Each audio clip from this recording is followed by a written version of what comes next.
good morning to my dear children of class 9ers. So today we shall be moving ahead with the video concerning MOV Merchant of Venice, where we have already ended in the previous video with the 9 scenes of Act 2. So with the end of Act 2 scene 9, that is all the 9 scenes of Act 2, we should note that with the end of Act 2, we must know that weeks and months in the meantime has passed by. It has passed by and so many things have been happening. And as we start Act 3, Scene 1, once again we see Celerino and Selenio, the chorus of this scene, who are important who delivers us the events that has taken place in the meantime, though those events has not taken place on the stage. So they inform us of the various other developments that have taken place.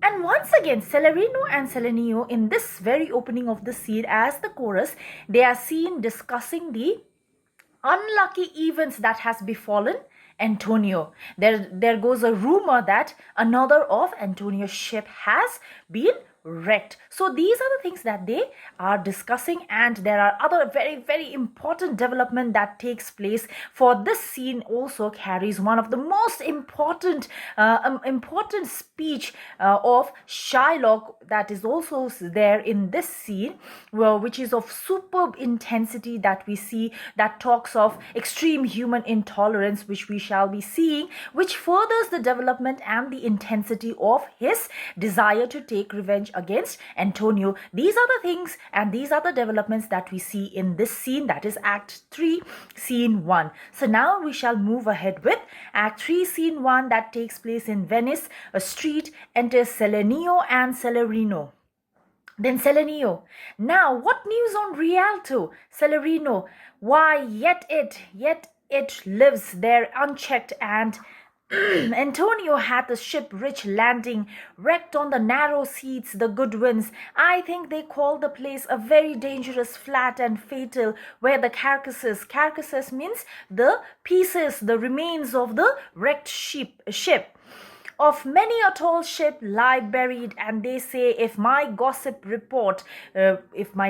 true, be an honest woman of her word. So here they are talking about another rumor, where Selenio and Celerino, they are reflecting upon the news of yet another mishap, that is Antonio's ship has been wrecked, has been reported lost. So that is the rumor that has been going around in and around Venice, and especially in the business exchange center, that is Rialto. So here then Celerino moves ahead and he says, I would she were as lying a gossip. She here is referred to the rumor that has been personified. The figure of speech has been applied where this rumor has been personified as if this rumor was a living being and this rumor was a woman, and thus he addresses the rumor as she.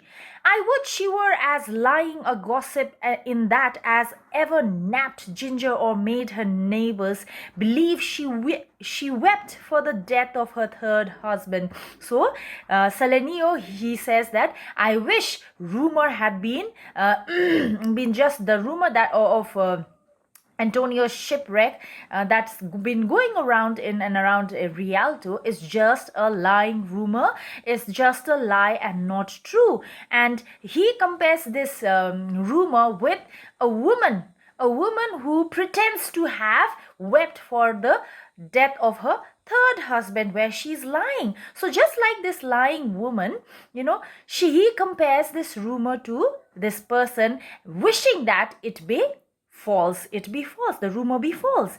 But it is true without any slips of prolixity. Without any slips of prolixity means long, tedious speech, or crossing the plain highway of talk, or trying to go outside the plain, direct speech, that good Antonio The honest Antonio, oh, that I had a title good enough to keep his name company. But unfortunately, this rumor is true. The rumor that has been going around about Antonio's shipwreck is indeed true. And he starts praising, he starts praising Antonio by using, adjectives in praise of him, saying good, saying a good Antonio, and he falls short, and he says that he's falling short of good, all those good adjectives that actually should be entitled by, or only by, Antonio. Only he deserves, for he is such a good man.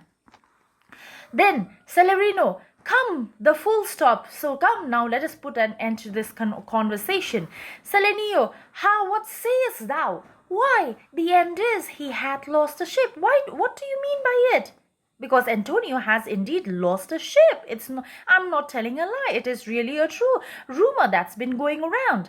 Then Celerino, I would it might prove the end of his loss. So do I, and I hope that this loss would be his last loss. May he not suffer any more losses. So here, as they chorus these events that has been taken place, though off stage, but yet we are told of these events that have been taken place within the span of the passage of weeks and months that has already passed by after the end of Act 2. So then Celerino says, it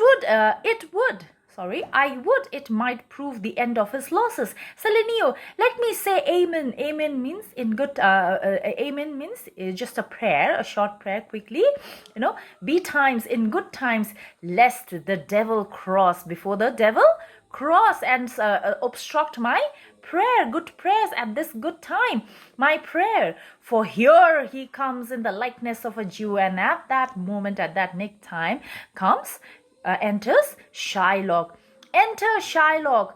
How now, Shylock? What news among the merchants? So here what we see is Celerino and Selenio, they are already, we have already seen them discussing, and we already have seen the nature of the discussion in the previous scene, the way they mocked and the way they imitated Shylock in his miserable state. So here, as he greets, as Selenio greets by saying, how now, Shylock, what news among the merchants? Selenio, he makes a very sardonic greeting with the pretense to know the news. To know the news, in trying to pretend as if he's trying to know the news, but this very sardonic move of his, this very sardonic greeting of Selenio is actually a very calculated, he is making a calculated move to infuriate Shylock. It is not a genuine greeting, we all know that.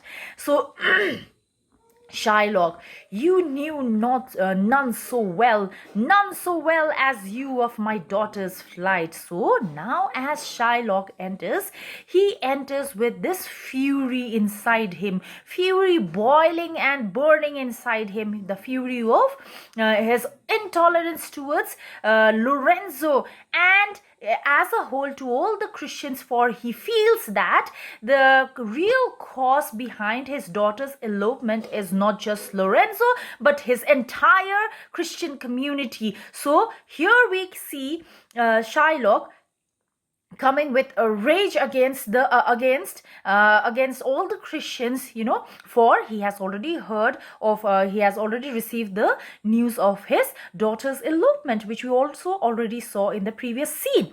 Then Shylock says, you knew, he accuses Celerino and Selenio, saying that you people well knew of my daughter's elopement. You're very well aware of what she was about to do. Then Celerino says, see, he's trying to pull off a very cool attitude, and he says, see, that's certain. I, for my part, knew the tailor that made the wings. See, how demeaning of him, where instead of empathizing and sympathizing with him, he's trying to infuriate Shylock more, and says that, he knew the tailor who tailored the wings. The wings here is referred to the boy's dress, the page boy's dress that was tailored. He even knew the tailor who tailored that page boy's dress, in which she put herself, she disguised herself as the page boy, and she flew with all, means she ran away. Then Selenio says, and Shylock for his own part knew the bird was fledged. And Shylock for his own part knew the bird was fledged. The word was fledged. The bird here is referred to Jessica. Was fledged means fully feathered, means ready to fly. And when it is the complexion means the nature of them all to leave the dam, the mother. So what he's saying is that naturally it was very certain for your daughter to fly, to elope, for she had already come of age. She had already come of age where she had to get married, and thus she did so by eloping with Lorenzo. Then Shylock says, she is damned for it. She is damned for it, for she is my flesh. That is what she meant. Then Celerino, that's certain if the devil may be her judge. Yes, definitely she will be. She will be sinned, she will be damned if the devil be her judge. And the devil here, he is, referring it in a very sarcastic manner, to Shylock. Yes, Shylock, my own flesh and blood to rebel. How could my own flesh and blood rebel? He could not actually, believe that his only daughter, his own flesh and blood, who knew how his feeling were towards the Christians, in spite of it, she went against it. And in fact, she destroyed all of his faith that he had on his daughter, his only daughter, by fleeing with a Christian, by eloping with a Christian, and not just eloping with a Christian, but also robbing him of his wealth. So, my own flesh and blood to rebel. So he's completely heartbroken out here. Celerino, there is more difference between thy flesh and hers. There is more, though she is your blood and flesh, but yet there's a stark difference between you and her, just as between jet and ivory. Jet is a black stone. So what he meant is, just as there is difference between jet and ivory, that is black and white, likewise there is complete difference between you and your daughter, who is your blood and flesh. More between your blood than there is between red wine and Rhenish. And when it comes to blood, there is such a difference between between your blood and Jessica's blood, just as there is the stark difference between red Rhenish wine and white Rhenish wine.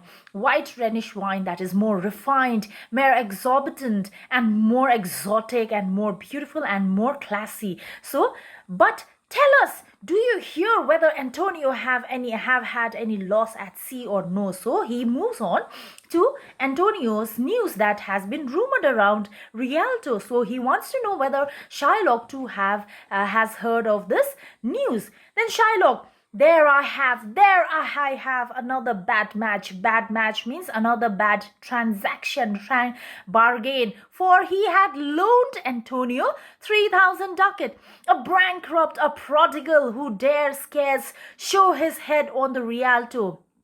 So why a prodigal? Why is he referring to Antonio as a prodigal? For Antonio would lend money to all those people without any charging interest, and thus he was, he's being referred by Shylock as a prodigal who dare scarce show his face on Rialto, a beggar who is now that person after having faced this problem, after having faced this problem of loss of his ships, and to be true, he has now completely disappeared. He has stopped showing his face in Rialto. A beggar, that was used to come so smug. He's a beggar who was so used to showing his face in the market with a smiling face. Let him look to his bond, So he says, and when he says, let him look to his bond, he says it with a very ominous tone. So he was wont to call me a usurer, and he had accused me by calling me a usurer. Let him look to his bond. So here he repeats it more ominously, casting more fear in the audience. In the then he was wont to lend money for a Christian courtesy, that is kindness. He, as a mark of Christian kindness, he used to lend money without any charging or interest. And now look at him. That is what he's trying to say. He has become a beggar, a pauper. Let him look to his bond. Let him be careful to redeem his bond in time, he says. So here he repeats this line, let him look to his bond, which only tells us of the impending predicament that is waiting for Antonio.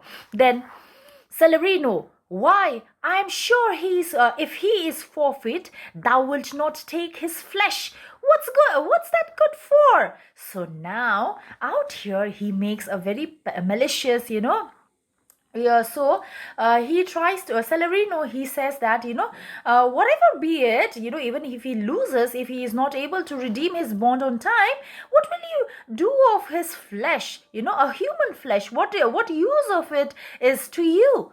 He says, he asks. So, and now, these, so far, whatever little malicious digs that Celerino and Selenio have been up to in order to infuriate Shylock, this produces one of Shylock's most dramatic speeches in the entire of this play, which is of superb intensity, which we shall be seeing right now. So immediately, what is the reaction of Shylock?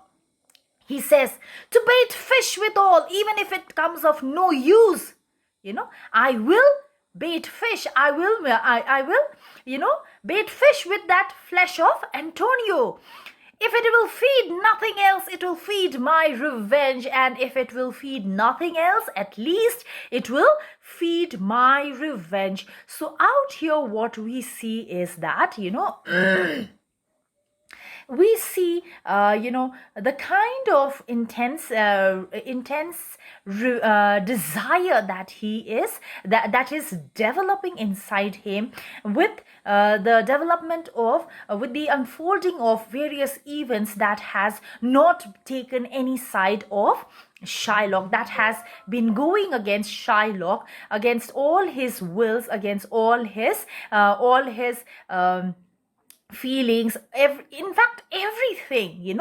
So now what we see is, what he says is, definitely he will, if that flesh of Antonio would feed nothing, but it will at least feed my revenge. I will have my revenge. He had disgraced me and hindered me 500,000. He had disgraced me, humiliated at Rialto in front of everybody, and hindered me 500,000, and caused and brought me a huge loss, a loss of almost 500,000 to my business, laughed at my losses, mocked at my gains, scorned my nations. He had always humiliated me, mocked me, lost, never happy with my losses. He had laughed at my losses, and whenever I made gains, he mocked at it and scorned my nations. It means he criticized my nations, he criticized the entire Jew, thwarted my bargains, means inferior.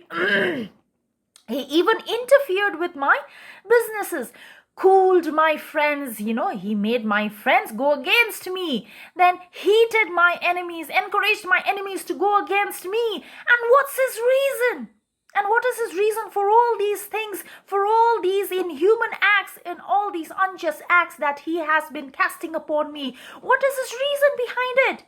I am a Jew. His only reason is that I am a Jew. Had not a Jew eyes? Had not a Jew hands, organs, dimensions? Dimensions means limbs, senses, affections. Affections means likes and dislikes, passions. So here what he's trying to say is that all in all, even a Jew is no different from a Christian. Even a Jew, though he is a Jew, like any Christian, he too has likes and dislikes. He too is a man filled with passion. He too is a man filled with filled with feelings, senses, organs, the same kind of limbs. Everything is similar. So yet, why such disparity? Why such discrimination? So here what we see is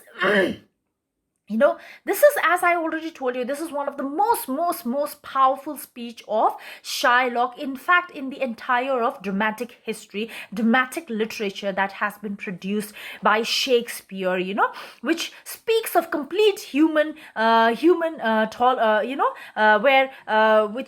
is a plea for human tolerance, that has been cried out by Shylock. So then he says, fed with the same food, hurt with the same weapons, subject to the same disease, healed by the same means, warmed and cooled by the same winter and summer as the Christian is.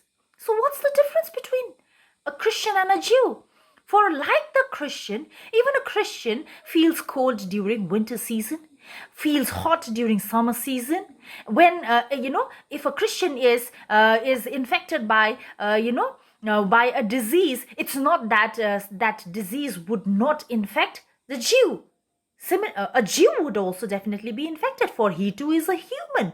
And, and the same medicine that would heal the Christian would heal a Jew too. So what difference is there between a Jew and a Christian?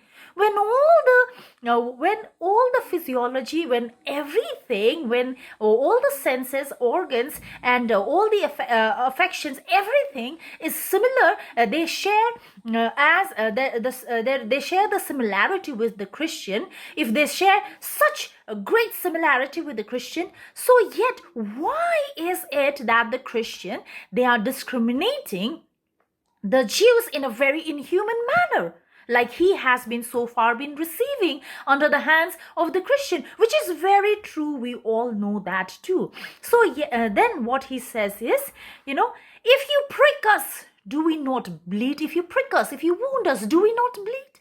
And if you tickle us, do we not laugh? If you tickle us, do we not laugh? If you poison us, do we not die? And if you wrong us, shall we not revenge? Then if we are like you in the rest, if every respect we are like you, then we will resemble you in that. And when it comes to taking revenge also, so what he is trying to say is here, which is further clarified, what he says is, see, if a Jew wrong a Christian, what is his humility? What is his humility if revenge? So here, if a Christian is wronged by a Jew, what would be an expected reaction of the Christian? Definitely, a Christian would revenge the Jew. And when he says out here, when he refers to the humility, when he says, if a Jew wrongs a Christian, what is his humility? Humility here, he says it with full-on sarcasm, for according to Shylock, humility is the virtue of the Christian that they just only talk about, it's all talk, but no action. It is not seen in evidence, and he is one sole example. Shylock is one sole evidence where the Christian have not been following their humility, their virtue that they were supposed to follow, and they were highly preaching of, of which they were definitely very proud of. For Shylock was never treated with humility. There was not a day when he was treated like a human. So when he refers to the Christian humility, he says, when he refers to this word humility, he refers to it with great sarcasm. So what is this Christian humility? It is revenge. See, it is revenge. And if a Christian wrong a Jew, what should his sufferance be by the Christian example? So when a Christian takes revenge upon a Jew when a Jew wrongs him, and if we Jew, since we Jew resemble you in everything, in feelings, in limbs, in affections, in passions, in every manner, since we resemble you, and here too, we will, if we're here too, if we were to follow by your example, where if the Jews were wronged by a Christian and we were to follow your example, what would we do? Definitely revenge. We will definitely take revenge. The villainy you teach, I will execute. The villainy that you teach, I will definitely follow it, and it shall go hard, but I will better the instruction, and I will definitely try to better my means of taking revenge upon you. So here, as I told you, this intense dramatic speech of Shylock, which is of great importance, this speech in fact silences us. We ourselves have to ponder it. It is one of the greatest pleas for human tolerance by Shylock, where Shylock he rails and raises this plea not just to his personal level, but here he represents the entire Jews plea. In fact, it is the entire Jew communities, Jew race, the entire races, race, that is the Jew race. It is the plea of here. It is their plea. Shylock has represented them for human. It is as I told you, it is a great plea of human plea for human tolerance in the whole of dramatic literature. But one thing we should also take note of, and which we should not surpass and overlook, is that this speech is more than just a plea to. Right? This plea is actually, it is a prelude to Shylock's final decision concerning how he will deal with Antonio, and that is by taking revenge upon Antonio. So here, like any animal, where there is resemblance, in all aspects between the Christian and a Jew, likewise, as he says that he will definitely take revenge upon Antonio, Shylock treats this need as another animal need of his, where he's completely blinded by this intolerance towards the Christian. In fact, his very thirst and desire to take revenge upon Antonio, which earlier was just a personal gain, has now completely possessed him.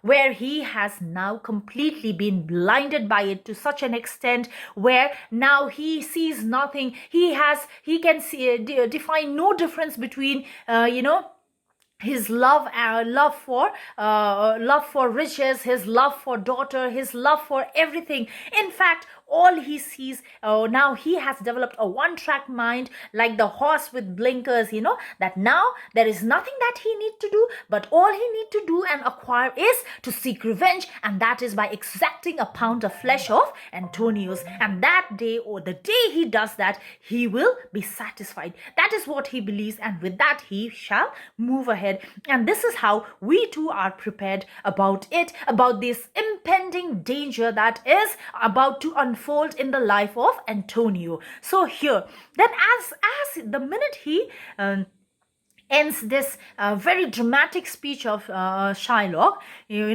enter a servant, gentlemen, my master Antonio is at his house and desired to speak with you both. My master Antonio wants to speak with you. And Selenio and Celerino, all these while, after hearing this dramatic speech of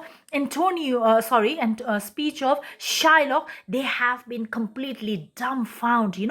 This speech after Shylock's speech on revenge, that is so powerful and so unanswerable, has completely, it is lost it is completely lost in Celerino and Antonio. They are so dumbfounded. They are so silenced for the first time for we know that these people, they are the chorus of this entire play, and they gossip a lot, they talk a lot, they are ready to retaliate, they are ready to infuriate Shylock. But now, after hearing this dramatic speech, they are completely left dumbfounded, and because of which and because of that, when we see them dumbfounded, we audience, as an audience, we too are completely stunned by what we see and what we hear.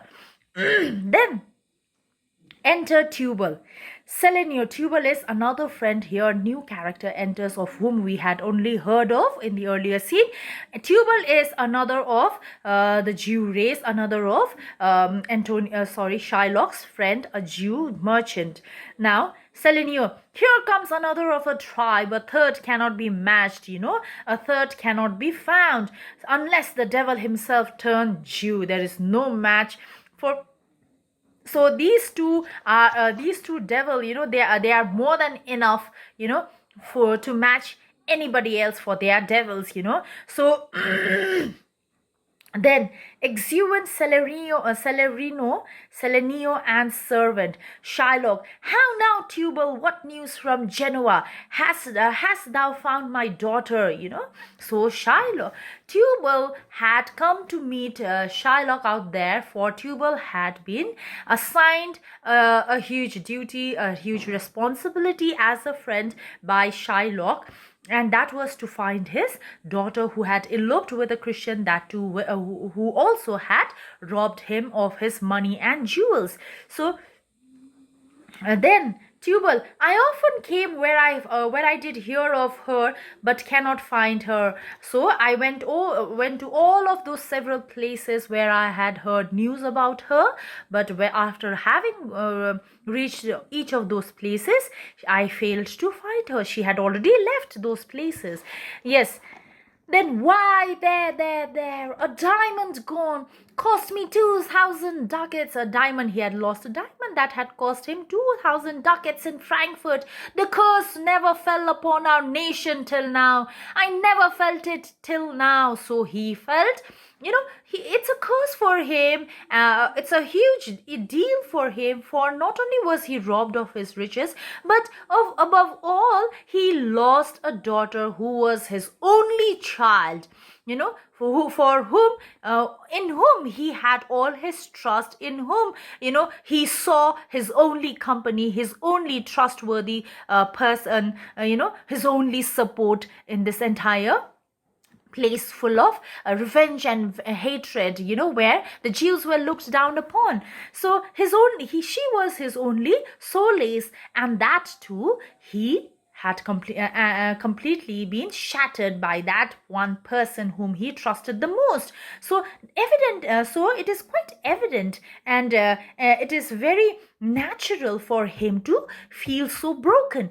I never felt it till now. 2,000 ducats in that, and other precious jewels that he had lost. I would my daughter were dead at my foot, and the jewels in her ears. Would she were hers at my foot, and the ducats in her coffin. So for a minute, he goes to an extent where he wishes for his daughter's death, where her body would be there lying on his feet, on his foot, with the jewels in her ears and all the money that she had robbed him of, and the other diamonds, stones that she had robbed him of, would be there in her coffin, which he would bury it together. So here what we see is his rage against the Christian has corrupted his love for his daughter. That is exactly what we see out here. Then no news of them. Why so? No news of them. That is Lorenzo and Jessica. Why so? And I know not what spent in search. Why thou loss upon loss? Now, please underline this: loss upon loss. Now, what is this loss upon loss? There are two losses that he has already suffered. First loss is the loss of his daughter, who had run away with his money as well as jewelry and stones, precious stones and jewelry. So that is one huge loss. And the other loss is the loss of money that he had spent on to find Jessica and Lorenzo.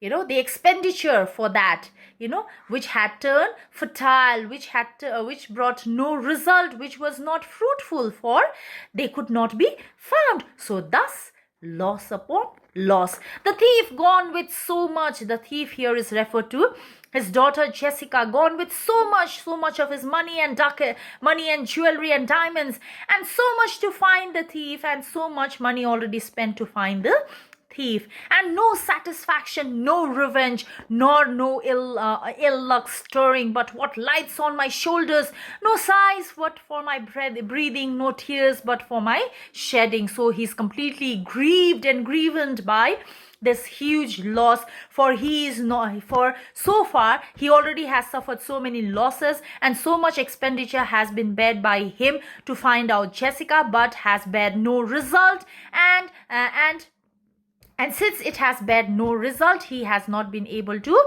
revenge on the Christian who had run away with his daughter. Yes. So Tubal, yes, other men have ill lucks too. So then when Shylock says, where he feels like all the ill luck around has fallen upon him, when he says that, Tubal quickly says, yes, other men have ill luck too. Antonio, as I heard in Genoa. So he was about to unfold the news of Antonio. Then Shylock, what?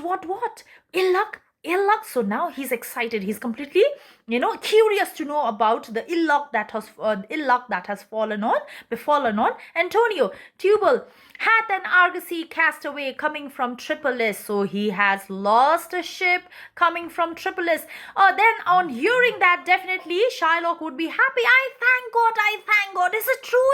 Is it really true? The news that you give me, is it really true? Tubal,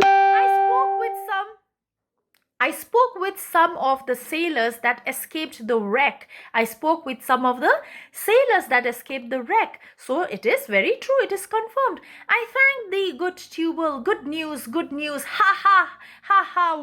Where? In Genoa? So did you hear this news in Genoa? I'm so happy you are giving me a good news, Then Tubal, when he asked, where did you hear that? Did you hear this in Genoa?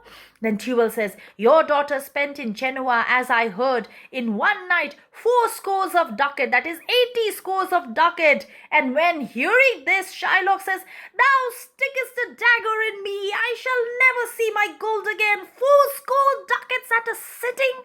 4 score ducat. So now he's completely shocked, Your news is like, the news that you just gave me is like a dagger being struck in me, And it's so hurting, He's completely shocked to hear that his daughter in one night spent 80 ducat. Then Tubal says, there came divers of Antonio's creditors in my company in Venice that swears he cannot choose but break. So yes, not just that.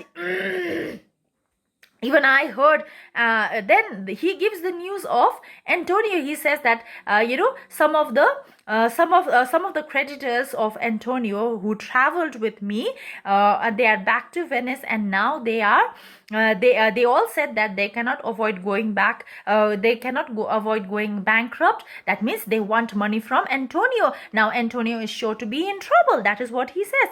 Then Shylock, I'm very glad of it. I'll plague him. I'll torture him, and I'm glad of it. So here, Shylock, as the conversation between Shylock and Tubal moves ahead, the conversation shifts back and forth between Antonio and Jessica, where one time he's sad, he's completely grief-stricken, and the other moment he's completely happy and gay when he hears, excited when he hears the news of the loss of Antonio. Then Tubal again, he comes, he says, one of them showed me a ring that had of yours daughter for a monkey. Then Tubal gives another bad news to Shylock, saying that I heard a news from another merchant that your daughter for a monkey exchanged a ring. And Shylock, Out upon her, shame upon her. Thou torturest me, Tubal. How is Tubal torturing him? Tubal is torturing him by giving, by giving him back and forth. He's been given a good news as well as a bad news, where he's neither able to grieve over the bad news fully, nor is he able to fully enjoy the good news of Antonio's loss. Thus he's saying, thou torturest me, Tubal. If it was my turquoise, I had of it Leah when I was a bachelor. So this ring that Jessica had exchanged with the monkey actually belonged to her late mother by the name Leah, who had given that ring to her father while they were young, before their marriage, when they were still when they were then still a bachelor, a bachelor and a spinster.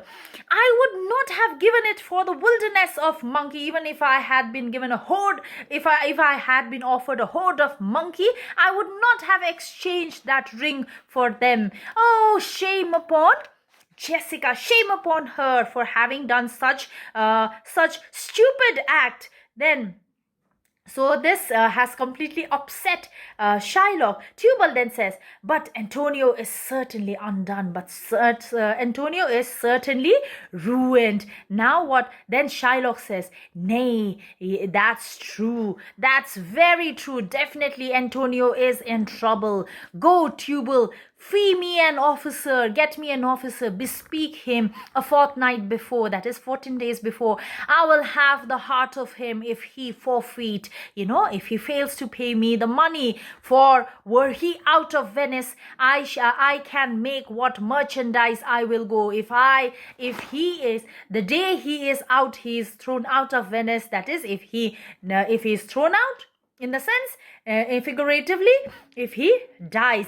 Yes, if he no longer exists in Venice, what merchandise I will make, I will be able to make a more profit and I will be able to make profit as I like. Go, Tubal, and meet me at our synagogue. Synagogue out here is, as I told you, is a Jewish place of worship where they followed the dictum, the word of God, their Lord, which was a tooth for a tooth, an eye for an eye, a tooth for a tooth. That was what they followed, which proves a more stronger evidence upon inclined towards Shylock, where now it becomes even more definite that there would be nothing that would be able to stop Shylock from taking revenge upon Antonio. For now after having gone through all these pains, unimagined pain, where he has been broken not just by the society, not just by the people out there in Venice, but of all the people, the most unexpected person who had completely broken him down was his daughter. And behind all these reasons, that all these mishaps that has befallen upon Shylock, he wants to blow it all upon the Christian and one and only Antonio. Most importantly, he wants to take his revenge upon him. So, and his revenge upon Antonio, which was a personal revenge, has now raised to such an extent where he now believes that to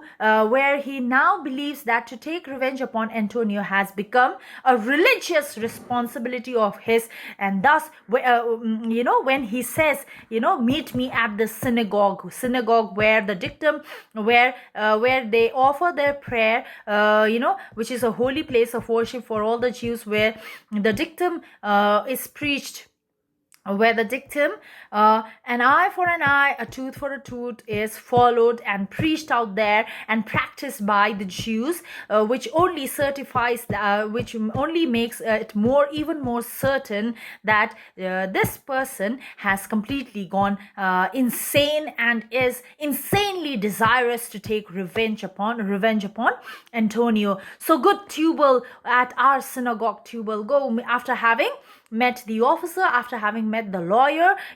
I want you to, I want you to come and meet me at the synagogue, and I want you to meet the lawyer, because I want to engage him fortnight beforehand, for I know that I shall cut Antonio out of his heart if he fails to meet his bond. So that is what we see. So here we see him blinded by his thirst for revenge, to take revenge upon Antonio. So now here, after with the end of this speech and this scene, we are only more convinced that Shylock will leave no stones unturned as far as taking revenge upon Antonio is concerned. He will definitely leave no stones unturned. He will definitely take revenge upon Antonio.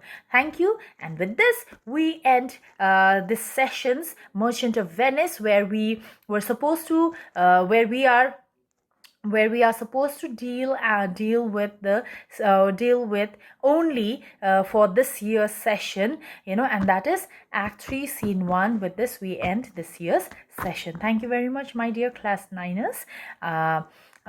Stay safe and keep healthy.